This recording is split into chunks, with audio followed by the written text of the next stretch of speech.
Hello, welcome to my channel, The Imperfect Human Systems, where we talk about health conditions that affect our lives and potentially shorten our life expectancy. We'll delve into a health condition called dementia, also known as a major neurocognitive disorder.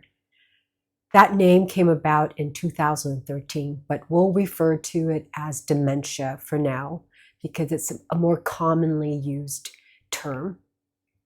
Now, impetus for this topic, dementia, is in part has to do with my dad and his somewhat recent diagnosis of dementia in 2023.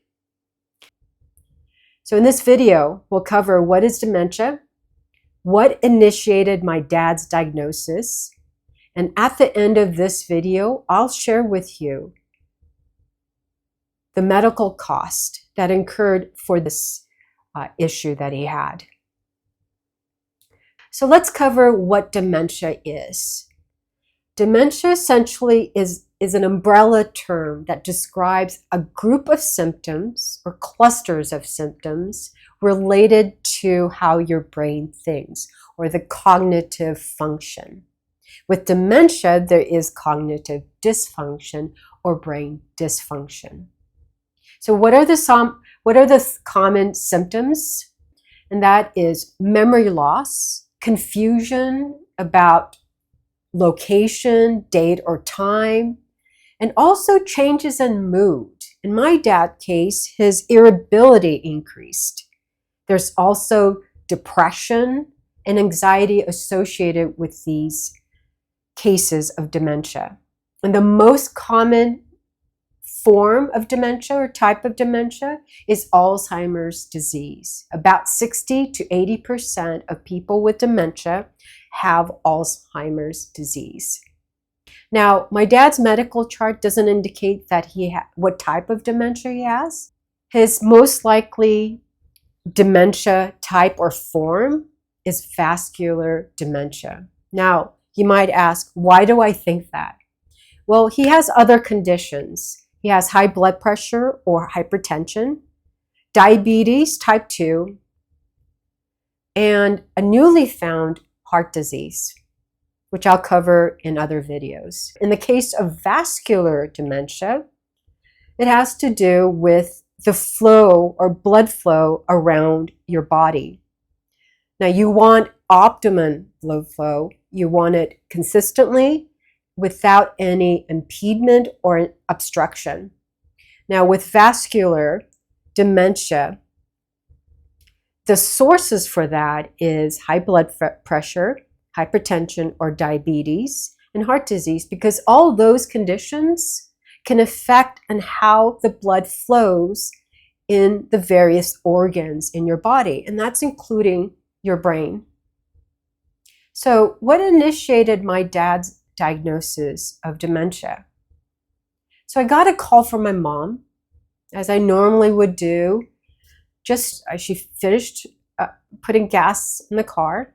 But afterward, she was not able to find my dad. He was not anywhere in the gas station, near the gas station. So she drove back to the casino thinking that he might have gone back there. She didn't know where else to look. So she drove back, and with the help of some of the casino attendants and the intercom, they finally located my dad. Now, my dad was he was a bit vague about why he came back. Now, the reason why this was unlike him was that the temperature was outside, which is summer day in Northern California, is extremely hot. It was probably well over 100 degrees. So his behavior of walking in that hot temperature was quite unusual. And his reasons for him doing that was because he apparently had lost his wallet. So all that really didn't make sense to me. And given that my background is in healthcare, specifically being a registered nurse, in the emergency room and in the intensive care unit, I felt that these were early signs of dementia. And then and that my dad needs to be assessed quickly because I didn't want him to wander in the future and possibly get lost or fall or break something. And given that my mom is the primary health giver, I don't want have her be burdened with this as well. We wanted to get to the bottom of why he did this unusual behavior. My initial thought is, oh no, he's having some early signs of dementia. So after getting off the phone, I called his primary care and made an appointment for him. But like most of you, if you have to try to make an appointment with your primary care, who's your doctor that you see for your annual checkup or get some blood work done, it's a bit frustrating because they're usually booked up in advance for months even. The reason being is that there is a shortage of primary care physicians. And so many of the newly trained medical doctors or MDs go into specialties because they pay more. So specialties like cardiologists, they specialize in heart conditions, or neurosurgeons, or surgeons in general. So there's a shortage because of that. Another factor is that there is a growing aging population, like my parents. We live longer, and that's great, but guess what? That means that we're going to need medical care for longer periods. And it's not usually an emergency. We just need some annual checkup, and that's where primary physicians play a great role in. But I was able to secure a primary caregiver's appointment for my dad. Reason being, I'm sharing this with you so that if you do need to do this, you can also do what I did, and hopefully you'll be able to get your parents in quicker than later. And so I explained that I'm in the healthcare field, and my dad, his behavior was unusual, and that he needs to be seen in case he does wander off. Let's say when my mom's not there and he breaks his hip, and his behavior being that he would never do that because it's 100-degree weather. My mom also is up in that age where she can't really take care of him 24 hours. So given that they're both not in the greatest physical health, there's a high possibility that he might be injured and that he needs to be seen right away, not in months. So there was some urgency and seriousness in my voice. And I think that's really necessary in today's world because how burdened our healthcare system is, for the amount of people that need to be seen and the amount of primary care physicians that are out there. When you do make this call, I would stress in this case to be seen or assessed by someone whose credentials are medical doctor, MD after their name, that do the assessment. So as you may have noticed, when you visit your doctor, you may be seen by some other healthcare professional other than a medical doctor, be it a nurse practitioner or a physician assistant. They're very much needed in this healthcare system right now. But for this kind of assessment, I needed to have my dad be seen by a medical doctor for this because I knew that it would be quicker to have him seen by cardiologist, a neurologist, a brain doctor, something that he needs immediately. So during his primary care visit, he had these 3 main complaints that was noted by the doctor. One was that he was really fatigued most of the days, and that he had some tingling sensations in his lower extremities, his legs. He's also complained of shortness of breath or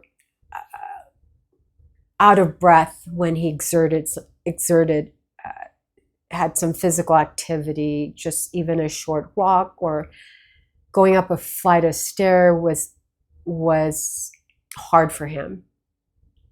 Now, his complaint and this newly found heart murmur that the primary care picked up landed him to be seen by a cardiologist ASAP, as well as a neurologist. But the primary care wanted to address his heart murmur first because that might be related to his complaints of being fatigued. If your heart is not pumping in an optimal way, one of the main things that your blood does is deliver oxygen.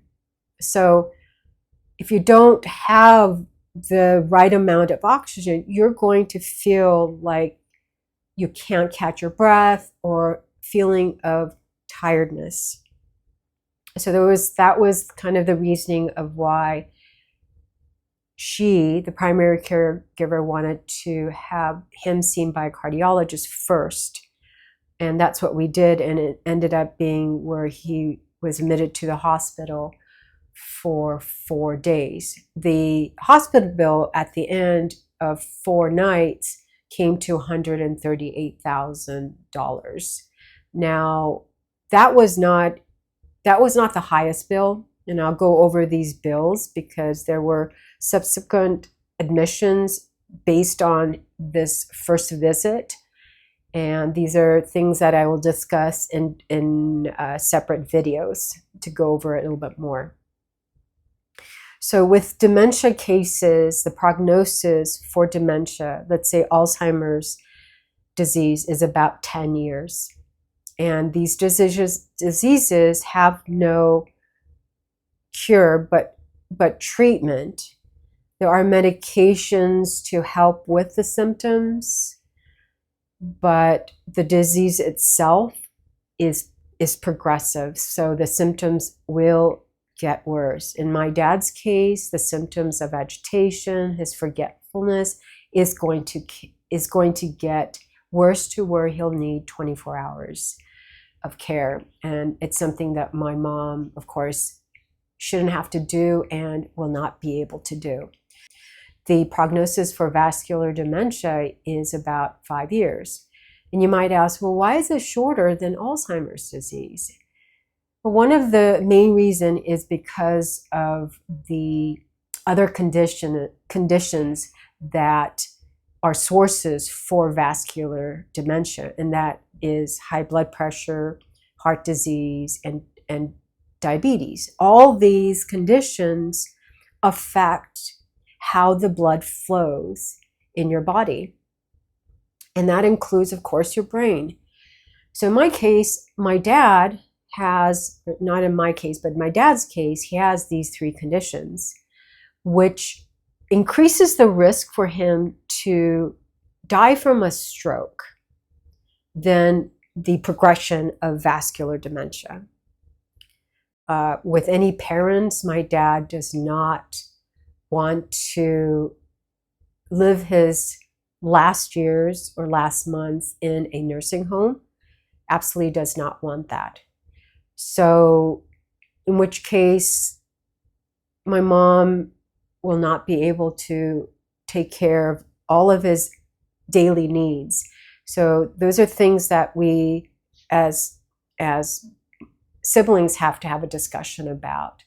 It's a hard discussion, but it's necessary. And I'll put these on the videos separately about the conversations, also about the different resources that are available, and also some of the preventions or things that we could do if someone has one of the dementia forms.